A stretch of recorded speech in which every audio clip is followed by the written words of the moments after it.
Maximum Football 19. Let's talk about it. It isn't a bad game. It isn't a good game. It's just about in the average range, especially after this content update that they did. It's actually a lot better than it was when it initially came out. There was one play that you could run that would literally bust the defense. It was the play with the post route, two outside vertical routes, and a post route on the inside, and then like one hitch route. You could throw the post route. You could throw the post route if you had enough time in the pocket, and then the vertical routes were just wide the fuck open. I was playing Maximum Football after the content update, and I gotta say, the DBs are well improved. The game is a lot more intuitive on defense. I would say that Maximum Football does some things right defensively that Madden does not do at all, and that's interesting. Maximum Football also has very good O-line logic. The customization is really good. The Dynasty is there's a lot of features that are missing in the Dynasty from a statistics standpoint. Like, you can't really find the top 25. You just are top 25. I've seen a lot of things where people have not been able to change their schedule from year to year. So the game is kind of repetitive, but you kind of got to you got to admit, when you buy an indie football game, you're asking, in any indie sports game, you're asking for repetition. You're literally asking for it to knock you in the face. So the game lacks a lot of nuance. It's not a game that I would play just out of my own volition.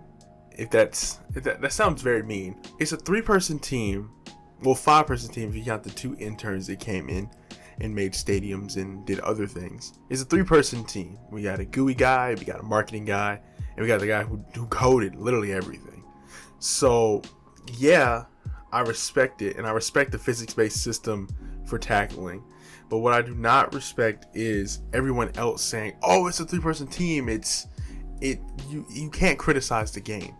That's not fair to video games in general. That's not fair to critics. You have to be able to critique something for it to be, you have to be able to critique something. Everything needs critique. When I did my video on Madden, it was critique. It was me being critical about the game and the state that it's in. I don't like Madden. I want a game to be better than Madden. So I'm going to keep critiquing Madden. I'm going to keep being critical with Maximum Football. Axis Football does things way better than Maximum Football does. Way better. The UI is way snappier. The gameplay is a lot more fun, in my opinion. And even though you lack in the customization options, like Maximum Football has literally a full logo builder in the game with shapes. One thing that I could say with shapes for the Maximum Football game, what it does right in that customization area is it gives you unlimited customization options. It gives you a bunch of shapes to work with. It gives you a lot of detail in the logo customization. What it does not do is have an ability to copy and paste shapes. They have the duplicate function, but have the ability to copy and paste groups. Have the ability to group shapes, because there are a lot of symmetrical logos out there that you can make, and it would greatly benefit symmetry wise if you could just freaking group the shapes and then flip them on an axis, and then they would just flip naturally. I did have an issue making one logo because the flip wasn't flipping in the right direction, which I was like, you gotta be kidding me.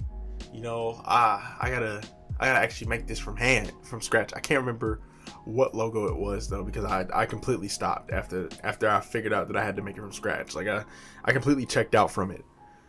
Maximum Football also has a relatively decent pro mode. I didn't really get into it too much. The Spring League is nice because it gives you the opportunity to practice around. I'm going to talk about a couple of things gameplay wise right now. Gameplay is it's a slog. I'm playing on 7-minute quarters, and it is a slog. It is really difficult for me to play the game on 7-minute quarters because there's no run game. So the clock really isn't moving that often.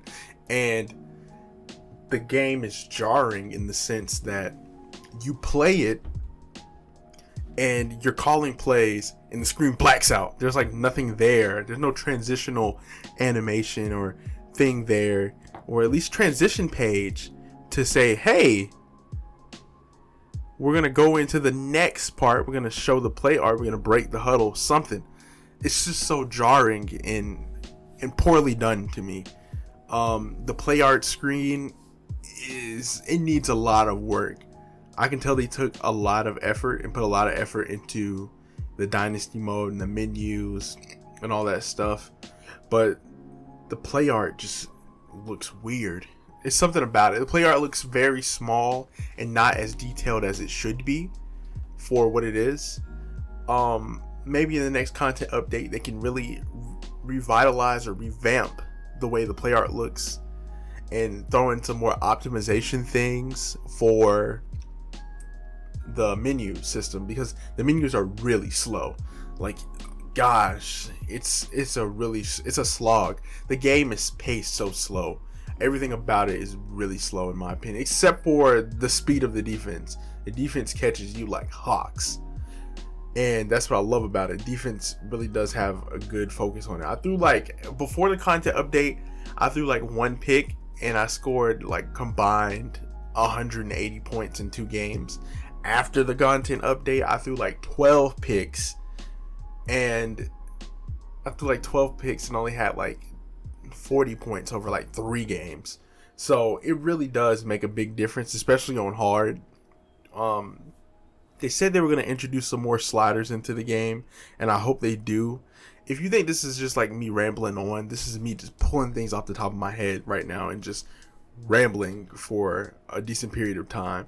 Let's scoot over into the offensive side of the ball, and the one thing that I cannot stand about the offense. Literally, the animations, there's no animation to catch and stride. There really isn't. There still isn't. They said they fixed it in one of their little promotional videos, but I don't really see it happen often enough. When I throw a player on a post route, he'll stop and then start running. When I hand the ball off to a player, the running back will stop and then start running. And the thing is, linebackers have gap awareness of gods. I think it's a knowledge rating, but they have gap awareness of gods. And as soon as you get the ball in your hands, it's essentially a hit. There's only one run play that really works, and if you hit R2 and you go back to the last page if you're on running, and then you hit the bottom left option on running, then you'll get the best run play in the game because it has a lead blocker. If the lead blocker hits the right gap, then you have enough time to at least run past the line of scrimmage. The bullet passing mechanic for the quarterback takes too long. There's too long of a windup on it. It ends up making me, especially with DBs having better interceptions, it ends up making me miss a lot of gaps, a lot of narrow gaps that I can fit the ball into. The bullet pass is just a little bit faster. Maybe they should add in some more throwing styles next game. That would be interesting to have, right? So overall, I'm nearing on 10 minutes, so I want to kind of just close this out. For a rambling video, I have to say the Maximum Football is a game. It's a game. It's not bad. It's not good either. It's just a college football game. And if you want to play college football and you don't have NCAA 14, or your old system is broken, then yeah, sure, spend $30 on it. It's not a $30. It's not a $30 of today. It's a $30 for tomorrow. That's the best way I can describe Maximum Football. A purchase for tomorrow.